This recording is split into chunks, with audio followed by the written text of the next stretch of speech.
खुशी हो रही है। एक सर्वसाधारण कार्यकर्ता को भी संधि मिल सकती है।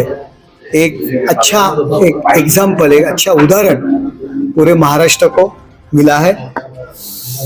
एक आप लोग कहते हैं कि एक शेतकरी कुटुंब का लड़का आज राज्य का मुख्यमंत्री बना है, एक रिक्शा चालक राज्य का मुख्यमंत्री बना है। उन्होंने पूरे महाराष्ट्र को एक एग्जाम्पल दिया है कि सर्वसाधारण कार्यकर्ता भी दिल्ली में जा सकता है, खासदार बन सकता है।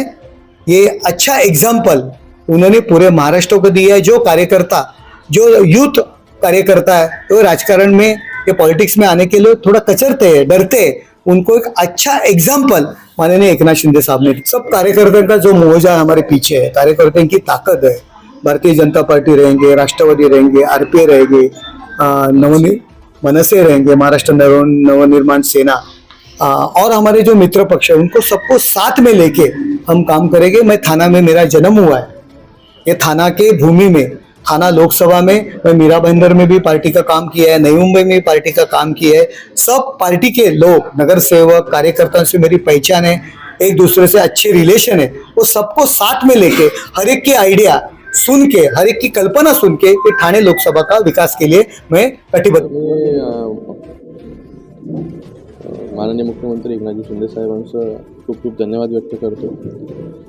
सगळ्या महायुतीच्या सर्वच्या सर्व जे नेते आहेत, माननीय देवेंद्रजी फडणवीस साहेब असतील, अजितदादा असतील, या सगळ्यांचंही खूप खूप धन्यवाद व्यक्त करतो की पुन्हा एकदा जे आहे की तिसऱ्यांदा या कल्याण लोकसभेमधून जे आहे हे अधिकृतरित्या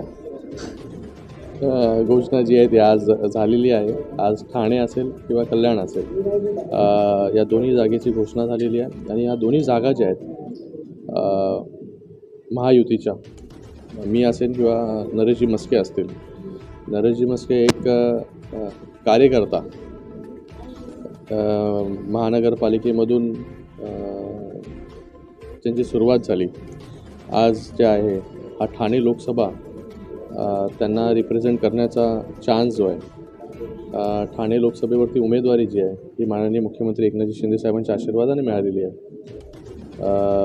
हा पूर्ण जिल्हा जो आहे हा हिंदुहृदय सम्राट बाळासाहेब ठाकरे आणि धर्मवीर आनंद दिघे साहेबांच्या विचारांना मानणारा जो आहे हा जिल्हा आहे। आणि या जिल्ह्यातील जे आहे ह्या दोन जागा गेले अनेक वर्ष इथे युतीचाच उमेदवार जो आहे तो निवडून येतो। आणि ह्या दोन्ही जागा ज्या आहेत मोठ्या फरकाने, बहुमताने जे आहेत या निवडून येतील असा